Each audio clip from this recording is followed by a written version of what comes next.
sais qu'il est bishop, archbishop.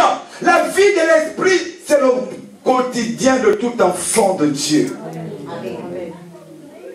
Mais pour vivre la vie de l'esprit, il faut d'abord avoir l'esprit. Vous allez avoir l'esprit, premièrement, mais encore plus. Il faut être.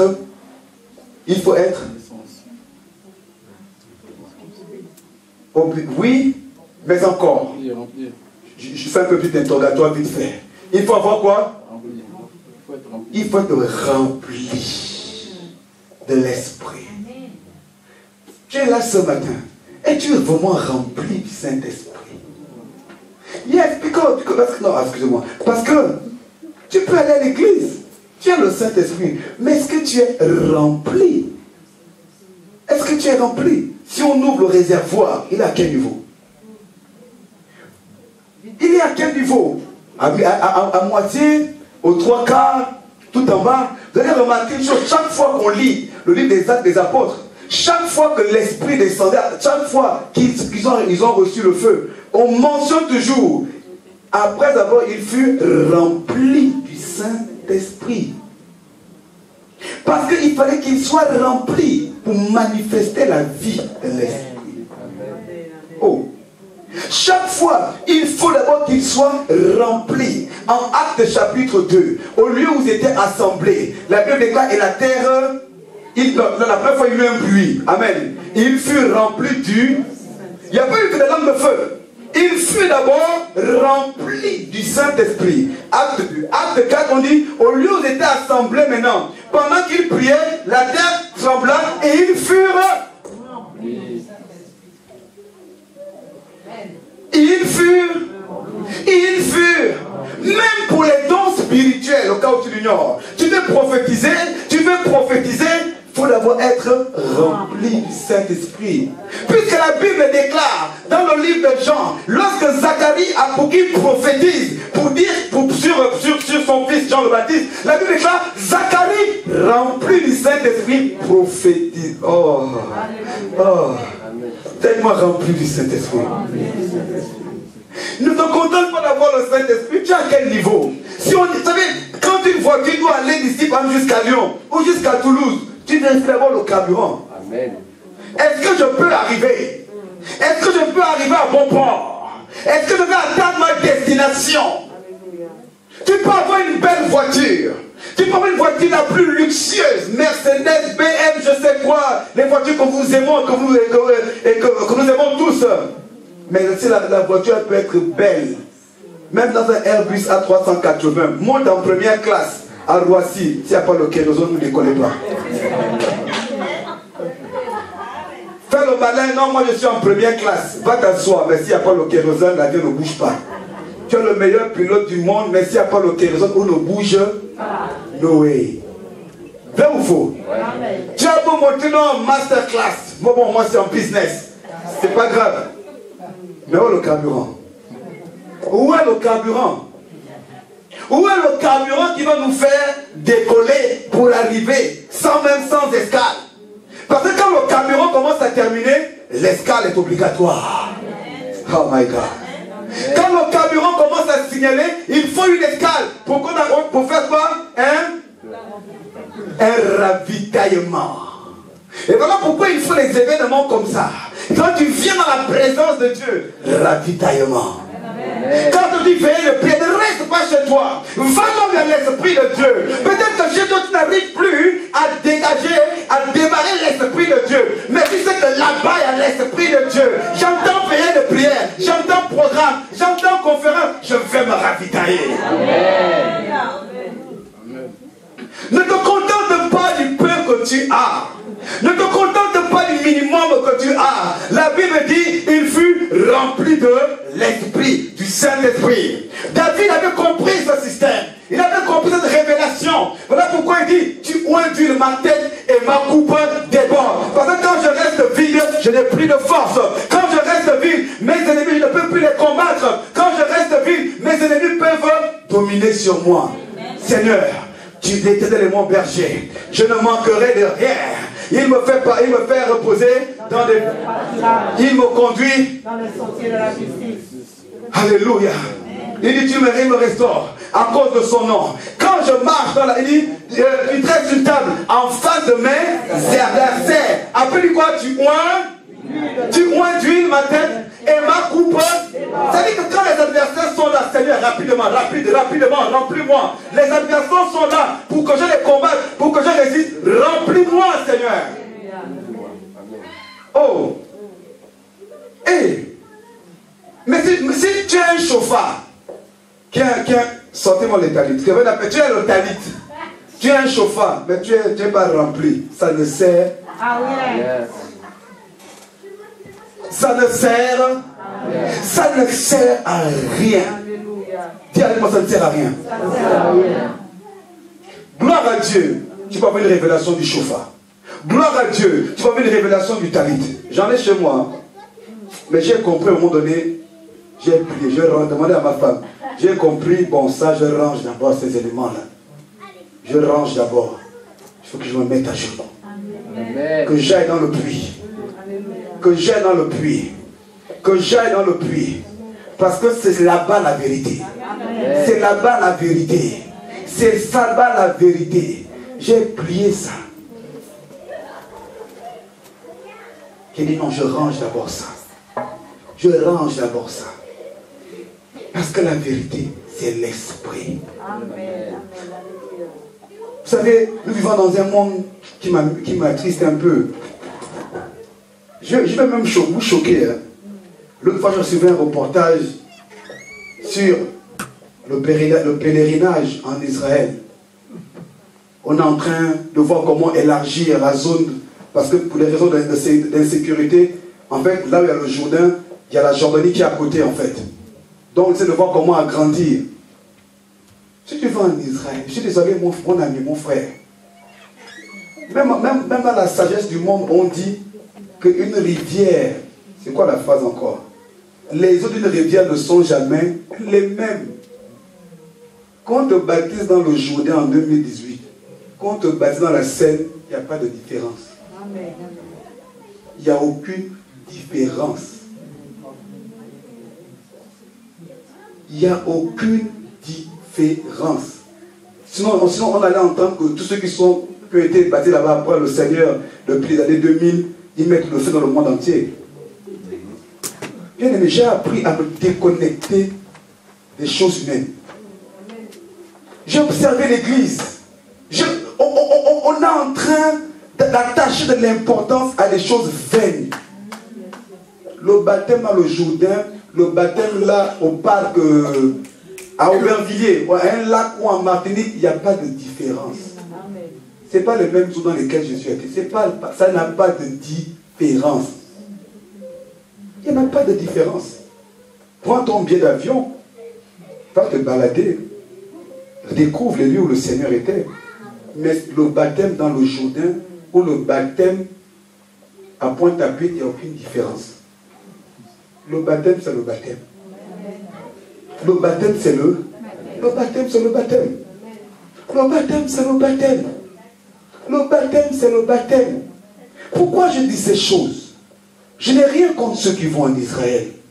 Il y a des choses à voir en Israël. Je ne dis pas ça. Je m'arrête sur le fait qu'on accorde l'importance sur des choses sans substance spirituelle.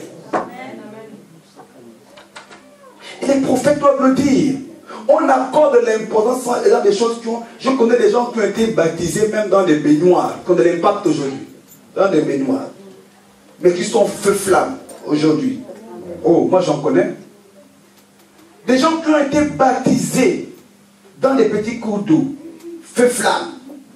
Mais d'autres ont été baptisés dans le Jourdain, pour dormir.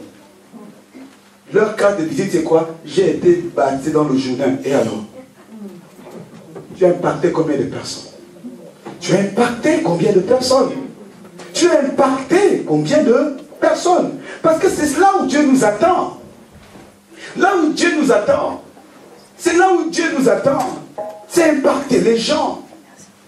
C'est le résultat en tant qu'enfant de Dieu. Le résultat qui démontre que tu as la vie de Dieu. C'est là où Dieu attend l'église. Bien aimé, l'église a des défis que l'église doit relever. Les défis de l'église, c'est pas d'avoir une grande église. Non, les défis de l'église, c'est de dépouiller le monde. Amen. Amen. Voilà les défis de l'église. Les défis de l'église, c'est pas d'avoir une belle chorale. Les défis de l'église, non, c'est pas de mauvaises choses. Mais après ça, il faut l'impact par la vie de l'esprit. Il faut de l'impact par la vie de l'esprit. T'es un enfant de Dieu bien aimé. Moi j'aimais. Quand je... Oh là là. Il y a des pays où il y a eu des réveils. Voilà pourquoi j'aime le réveil. Il y a beaucoup de serviteurs de Dieu qui sont là aujourd'hui. Mais à l'époque, ils n'avaient aucun... Ils n'étaient ni apôtres ni prophètes. Je ne citerai pas certains leur nom. Mais le simple fait qu'ils avaient été touchés par l'impact, par la substance de Dieu. Quand ils allaient à l'extérieur, ah, les voilà. Les voilà. Les voilà. Les voilà. Les voilà. On les reconnaît. Ceux qui ont la chose de Dieu. Amen. Voilà pourquoi l'Esprit de Dieu m'a dit il y a quelques jours que la Pentecôte, ce n'est pas un simple événement. La Pentecôte, c'est une expérience qui fait quoi? Qui génère des hommes pour bouleverser le monde. Amen. Alléluia. La Pentecôte a généré des hommes qui ont bouleversé le monde. Avons-nous expérimenté la Pentecôte? Avons-nous expérimenté la Pentecôte? Qu'avons-nous fait de la Pentecôte? Comme le jour de la Pentecôte, j'ai besoin de ton feu. Comme le jour de la Pentecôte, j'ai besoin de ton feu. J'ai besoin de ton feu, Jésus, j'ai besoin de ton feu. Il faut le feu. Tu as besoin de cette flamme. La flamme de la vie et de l'esprit en toi. La vie de l'esprit, c'est comment? J'ai dit ça commence lorsqu'on est rempli. Que Dieu te bénisse, frère. Tu es connecté. La vie de l'esprit commence quand on est rempli de l'esprit. C'est là que la vie de l'esprit commence. Au cas où peut-être certains ne le savaient pas, on n'est pas rempli du Saint-Esprit qu'une seule fois. Tu peux être rempli du Saint-Esprit à plusieurs reprises. Le problème, c'est que beaucoup disent non, je ne comprends plus, je n'ai plus la force, je n'ai plus le zèle, je n'arrive plus à combattre, je n'arrive plus ceci. Le problème, c'est quoi? C'est pas l'adversaire, c'est qu'est-ce que toi tu as. Le problème, c'est pas les démons, c'est toi. Qu'est-ce que tu contiens? C'est ça le véritable défi, c'est ça la véritable réalité. Le problème, c'est pas combien ils sont devant toi, c'est combien tu as en toi. C'est là le véritable problème. Si tu te rends compte que tu as baissé, il y a des choses qui ne marchent plus comme avant, le véritable problème, c'est quoi? Tu n'es plus rempli du Saint-Esprit, tu as baissé. Cherche à nouveau à être rempli. Cherche à nouveau à boire là où il y a l'eau. Cherche, demande à quelqu'un que tu vois, ah mais lui il est toujours rempli du Saint-Esprit, demande-lui mais comment tu fais? Alléluia. N'ayez pas honte pour demander. N'ayez pas honte de demander, mais comment ma soeur, comment tu fais? Tu es toujours zélé, tu es toujours rempli de l'Esprit. Quel est ton secret? Je veux connaître, parce que moi je m'affaiblis un peu. Moi je m'affaiblis un peu. Et l'un des secrets, on va le voir, on va avoir plusieurs secrets aujourd'hui. Parce qu'il faut que vous alliez manifester la vie de l'esprit. Alléluia. Vous savez, je le répète, quand je vois un enfant de Dieu, oh, ce que je cherche, c'est la vie de l'esprit. Vous savez, il y a des enfants de Dieu, quand vous parlez avec eux, il n'est pas prophète, il n'est pas pasteur. Le fait de parler avec la personne, toi tu es peut-être même serviteur de Dieu, mais la personne t'impacte même encore. À cause de la vie de l'esprit. Parfois même quand tu commences à être même un peu dit, ah vraiment le ministère c'est compliqué, vraiment, il y a trop de corps dans le ministère. Mais il y a ces chrétiens là, par leur vie de l'esprit, te disent non, je n'arrête pas. Allons-y mon frère, à nous aller. Non, ne laissons pas, on continue. On continue. Voilà pourquoi j'aime les jeunes lions. Alléluia. J'aime le jeu de lion. Parce que le jeu de lion, il a toujours ça. Il a cette fougue-là. La vie, il vient de sortir de l'appareil de l'esprit. Alléluia. C'est encore tout frais. Mais il faut qu'il garde ça longtemps aussi. Parce que quand l'ennemi va le détecter, il va tourner autour de lui pour essayer de l'abattre. Mais quand le jeu de lion est malin, il reste à côté d'un vieux lion. Alléluia. Comme ça, quand l'ennemi veut venir, le vieux lion, même parfois lui, il a pris la chose. Il fait son... L'ennemi fuit seulement.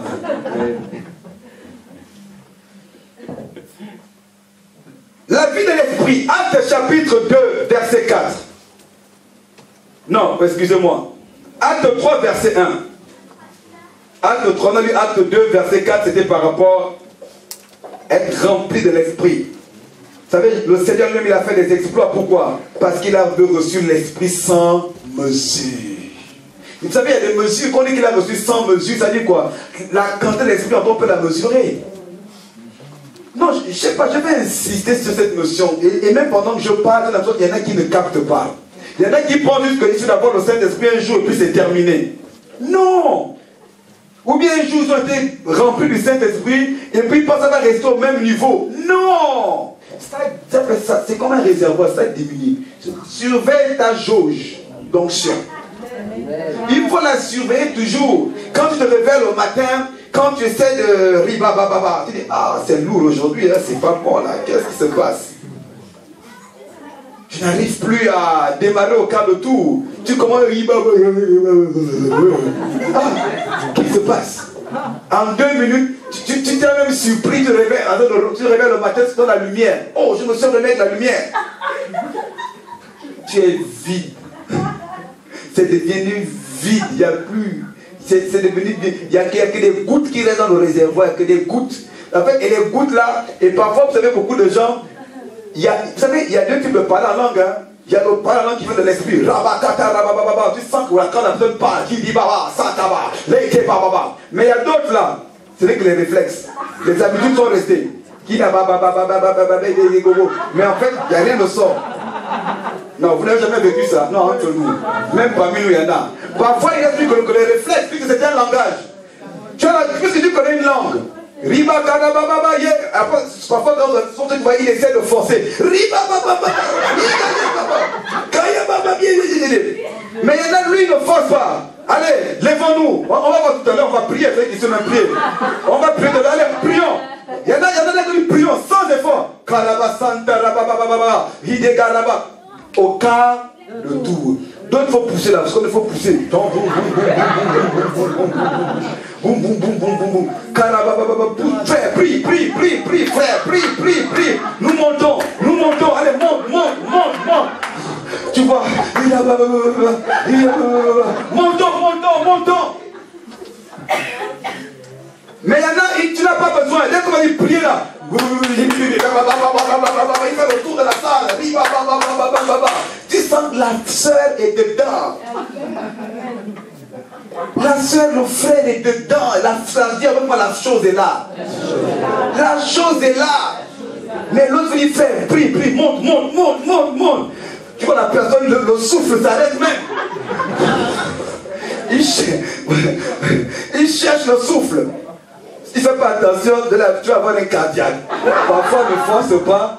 Dis frère, viens. Pose-lui les mains. Dis Seigneur, remplis-le. Reçois.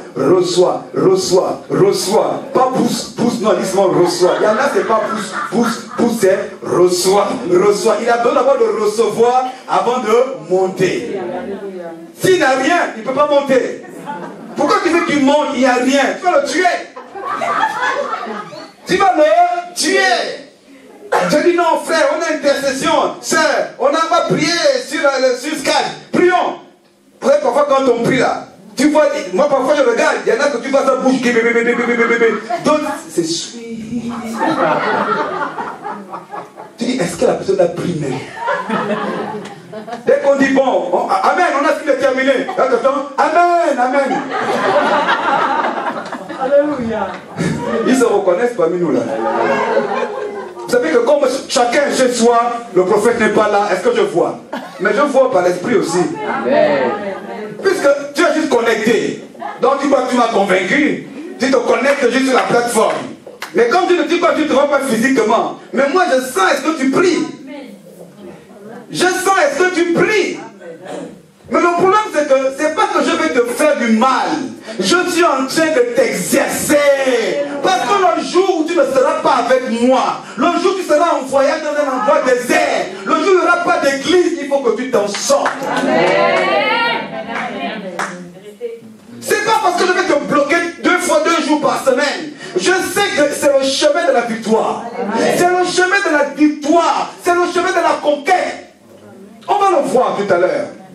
C'est pas parce que je vais te bouffer 1 heure de temps ou 1 heure de demie. Non, non, non, non, non, non, non, non. Moi-même, je suis passé par là. Je vous assure, au début, quand je me suis converti,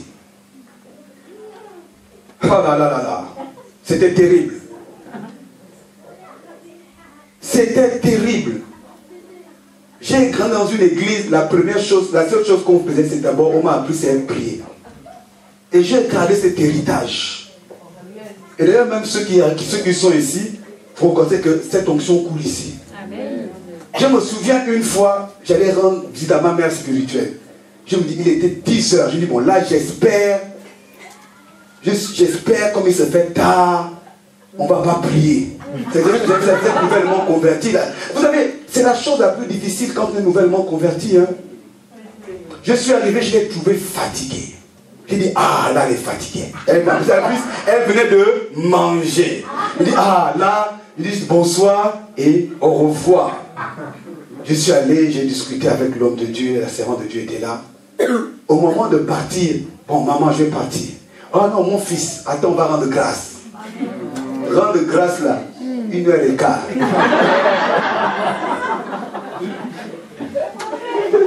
Une heure et quart. Oh, rendre grâce, dit Seigneur, nous te bénissons, te rendons grâce. Merci pour ces moments que nous avons passés. C'est maximum quoi, 5 minutes. Tout au plus de 10. Non, même 10 minutes, c'est long pour rendre grâce à Dieu parce qu'on a passé un bon moment, on va se séparer. C'est 2 minutes. Même 1 minute. Mais nous, on est parti 1h15. C'est dans cette atmosphère que j'ai été éduqué spirituellement. La Bible dit, voilà pourquoi, bien aimé, aujourd'hui c'est le problème de l'église. Pourquoi les chrétiens sont malades, hein, les chrétiens cochon-corps. Quand c'est cette maladie en Afrique, cochon-corps, à vitaminose. C'est-à-dire en fait c'est des enfants qu'on voit en Afrique parfois. Bon après c'est les médias qui exagèrent aussi, alors que tout le pays n'est pas pauvre. On voit les gens avec les gros ventres. Et les chrétiens cochon-corps. Il est mal nourri. Il est mal nourri. Il a oublié ce qui est essentiel. Il a oublié ce qui est essentiel. La Bible dit, je l'ai Acte 3.1. Allons-y, Acte 3.1. Après on va prier les 3 heures. Après on va prier. Ici Dieu le veut. Après on va prier pour chacun d'entre nous. Alléluia. Non, enfants de Dieu, on doit ramener les enfants de Dieu à l'essentiel. Aujourd'hui, tout le monde est prophétique. Ah non, ah, je suis prophétique. Arrête-moi ça. Dis qu'arrête-moi ça. Arrête-moi ça. Arrête-moi ça. Arrête d'affaire d'être prophétique là. Arrête. Ça n'effraie pas le diable. Je vous dis la vérité. Ça n'effraie pas Satan. La preuve, avec tout ce qu'on fait de prophétique aujourd'hui, regardez la France. Elle a changé. Est-ce qu'elle a changé? Mais no way, non. Acte 3.1, écoutez. Acte 3.1 dit Pierre, des hommes qui ont été remplis au chapitre 2. Hein? Ils ont été remplis au chapitre 2, il n'y a pas longtemps. On nous dit que Pierre et Jean montaient ensemble au temple à l'heure de la prière. C'était la 9e heure. Ils montaient où? À l'heure de la prière. C'est-à-dire que la vie de l'esprit est d'abord une vie de prière. D'ailleurs, quand on regarde même, chaque fois que l'esprit est descendu sur les disciples, c'était quand ils étaient en train de prier. Tu veux être rempli, tu ne pries pas. Tu veux être rempli de l'esprit, mais tu n'aimes pas là, mais tu t'étonnes. Non, je veux être rempli. Seigneur, utilise-moi. Seigneur, je veux l'onction. Seigneur, délivre-moi. Seigneur, remplis-moi. Mais tu n'aimes pas là. Bien aimé, pour être rempli de l'esprit, il faut d'abord avoir une vie de prière. Il n'y a pas d'autre secret. Premier secret, avoir une vie de prière. Parce que la prière, ce n'est pas requête, demande, recherche. Non. C'est connexion et remplissement. La prière, ce n'est pas du je me connecte à une banque, à la banque où on donne tout. Amen. La prière, c'est que je vais d'abord me connecter à une source de vie. Alléluia. Je vais d'abord me connecter à la source de la vie de l'esprit. C'est ça la prière d'abord avant toute chose. Tu peux, quand tu pries, même si tu n'as rien demandé, en principe, quand tu sors de la prière, tu dois te sentir bien. Pourquoi? Tu as été rempli. Tu as été impacté. La vie de l'esprit t'a été communiquée. Il montait au temple à l'heure de les hommes de l'esprit. Et c'est quand il montait au temple à l'heure de la prière qu'il Dieu a mis un paralytique et il y a eu un miracle. Nous on fait des miracles en France, on fait les guérisons, on fait des choses, on fait ceci, mais il n'y a pas de vie de prière. Il n'y a pas de vie de prière. Et les petites prières qu'on fait aujourd'hui, c'est 15 minutes. Et même quand on dit l'église prie, on passe un bon petit temps ensemble, sans plus. Mais la prière ne monte pas. La prière ne bouge pas le ciel. Mais ce soir, on va prier, on va bouger le ciel. Dis à quelqu'un, tu viens une veille de prière, hein? Tu n'as pas fini un spectacle. Non, j'aime bien dire aux gens, restez bien une veille de prière. Alléluia. Tu es venu à une veille de prière. Parce qu'on a pour habitude maintenant aujourd'hui, surtout ici à Paris, tu vois des affiches, grande veille de prière. Mais tu arrives, on ne prie même pas une fois. Non, mettez culte nocturne. Mettez culte nocturne. Ce n'est pas une veille de prière. Alléluia. On dit veille de... On prie ensemble et on prie pour les gens. C'est ça, on a dit veille de prière. Soit on ne respecte pas le nom que l'on donne à notre programme, ou on le respecte. Mettons plutôt culte de nuit, culte nocturne. Comme ça, c'est qu'on va au culte, puisque la seule différence, c'est qu'il fait nuit, que le dimanche. Or, tu arrives de nuit, comme de jour, c'est la même chose, sauf que parfois c'est plus long. On est là toute la nuit. Mais qu'est-ce qu'on fait? On loue, on adore, on danse beaucoup, hein. Dans les veilles de prière à Paris, on danse beaucoup, on danse. Ah oui, là on se lâche. On danse beaucoup, on danse. Danser, c'est pas mauvais, il faut danser pour Dieu aussi. Amen. Mais si on a dit aux gens veille de prière, il faut qu'on prie quand même. Il faut être logique, non? Mais il faut qu'on prie. On danse, après on prêche, après on danse encore. Ah, on était une bonne veille de prière. Non. Ce n'était pas une veille de prière. C'était un culte. C'était comme le dimanche. Sauf que c'était la nuit. Le dimanche, vous faites 2 heures de temps ou 3 heures de temps. Et là, vous avez fait 4 heures, 5 heures ou 6 heures. Ce n'est pas une veille de prière. On a été au culte, mais la nuit. Et on a passé un bon temps. Dieu veut d'abord que les enfants de Dieu se remettent à la prière. Veillez et priez en tout temps, afin que vous ne tombiez en tentation. Alléluia. Quand on dit tomber en tentation, c'est pas quoi? C'est pas seulement l'impudicité, c'est pas les péchés. Tomber en tentation, c'est tomber dans le sommeil, la somnolence spirituelle. C'est cela que ça veut dire. Tomber en tentation, c'est tomber sous la domination de l'ennemi. Parce que lui, on l'appelle le tentateur. Alléluia. Et la tentation, c'est pas juste l'impudicité ou l'adultère. La tentation, c'est quoi? C'est de te faire sortir des buts de Dieu. Tout simplement. Tu peux être à l'église, on peut être là à l'église et ne plus être dans les buts de Dieu. On est tombé dans la tentation. Amen. Peut-être que tu es appelé à prêcher sur la repentance, mais comme la mode, c'est de prêcher sur je ne sais pas quoi, tu sors de ton domaine, tu es tombé dans la tentation. Parce que tu as vu à gauche, c'est bien, ça marche, ça génère, alléluia, un certain succès, un certain profit. Tu es tenté. Et comme tu vas sortir de ce que Dieu t'a appelé à prêcher, tu es tombé dans la tentation. Voilà pourquoi j'ai dit ici dimanche dernier ou le dimanche que le prophète, ce n'est pas seulement la capacité à donner des révélations, des prophéties individuelles. Le prophète est d'abord défini par son mandat. Quand tout prophète a le don de prophétie, mais derrière le don de prophétie, il y a le mandat prophétique. Et le mandat prophétique, il est régi par le message du prophète.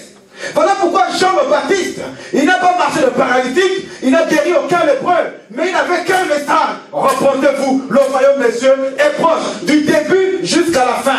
Tu venais le lundi, repentez-vous, le royaume des cieux est proche, je suis la voix qui crie dans le désert. Tu viens le mardi, repentez-vous, c'était son message. C'était son message. Et pourtant, il était reconnu comme un prophète. Il n'a eu qu'une seule parole de connaissance. Celui-ci est l'agneau de Dieu qui ôte le péché du monde. Une seule parole, comme dit les autres. Il n'a eu qu'une seule parole de connaissance et une seule prophétie. Que celui qui vient après moi est plus grand que moi. Je ne suis pas digne de lier ses souliers. Mais lui, il vous. Parce que la parole de connaissance, c'est un fait actuel, mais inconnu, qu'on amène à la connaissance de tout le monde. Et la prophétie, c'est quelque chose qui doit arriver dans l'avenir. Lui, moi je vous baptise d'eau. Mais lui, il vous prophétise, baptisa de Saint-Esprit et de feu. Il parle de la Pentecôte. Jean-Baptiste a eu deux révélations. Une parole de connaissance et une prophétie. Fin. Terminé. Un prophète. Deux seules révélations, Jean-Baptiste, quand on lit tout le livre. Non, quand même, il y a quand même une autre quand même. Ah, la pluie, celle que j'aime beaucoup. Race de vipères, qui vous a appris à fuir la colère.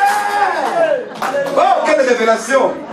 Ils essayaient de se déguiser, de faire semblant. Révélation, parole de connaissance. Race de vipères, qui vous a appris à fuir la colère à venir. Voilà pourquoi parfois un prophète ne donne pas que des bonbons.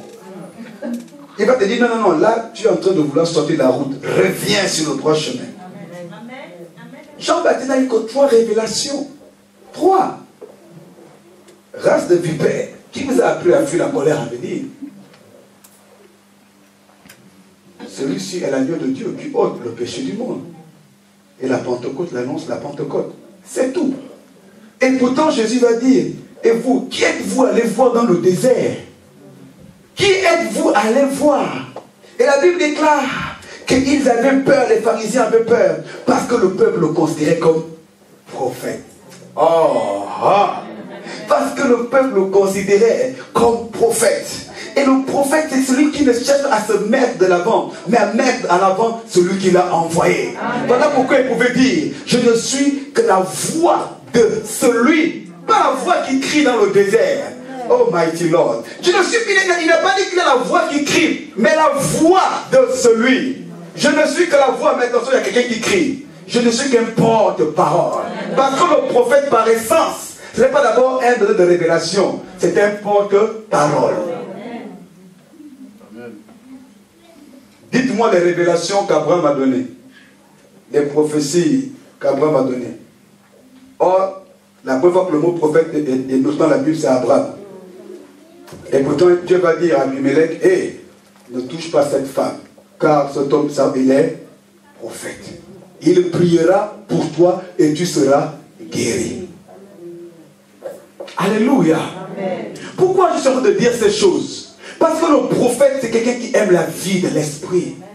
C'est quelqu'un qui est toujours en quête. Parce que dans la vie de l'esprit, c'est là où tu découvres la volonté, le plan de Dieu. C'est en te connectant à la vie de l'esprit que tu vas comprendre les plans de Dieu pour ta génération.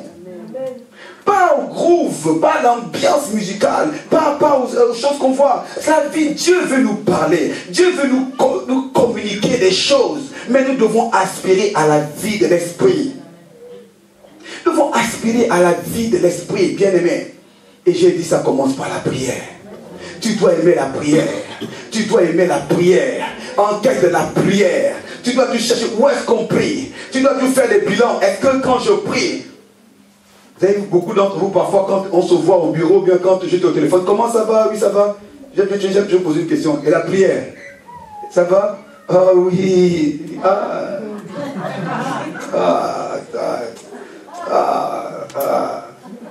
oh vraiment, Dieu, oui, vraiment, oui, ceci, ah, pour moi, je sens que Dieu veut faire des grandes choses avec moi. Oui, mais la prière. Je sens que Dieu m'a amené à une nouvelle étape, à une nouvelle dimension. Oui, mais la prière. Parce que les disciples nous enseignent quelque chose. Les disciples ont marché avec le Seigneur. Les disciples ont vu le Seigneur multiplier les pains. Ils ont vu le Seigneur faire marcher les boiteux, les paralytiques, guérir les lépreux. Ils ont vu le Seigneur faire des miracles extraordinaires. Mais il y a quelque chose qui m'a interpellé, qui me choque. Les disciples n'ont jamais dit au Seigneur, apprends-nous à faire des miracles. Apprends-nous à multiplier les pains. Apprends-nous à guérir les malades. Ils ont dit, maître, apprends-nous à prier.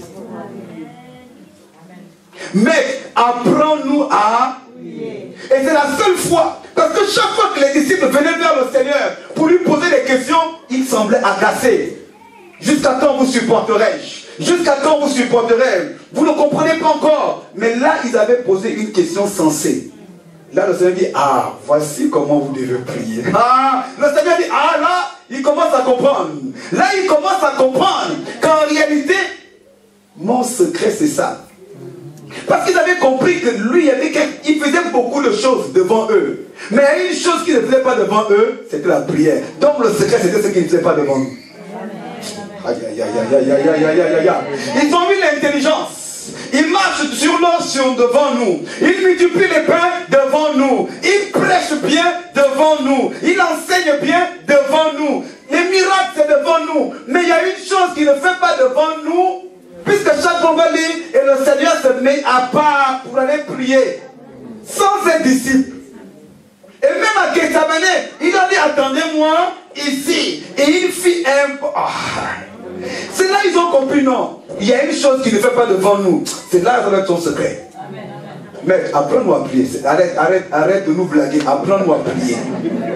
Maître, apprends-nous à... Parce qu'on a compris que toi, ton secret, c'est ça. Apprends-nous à prier.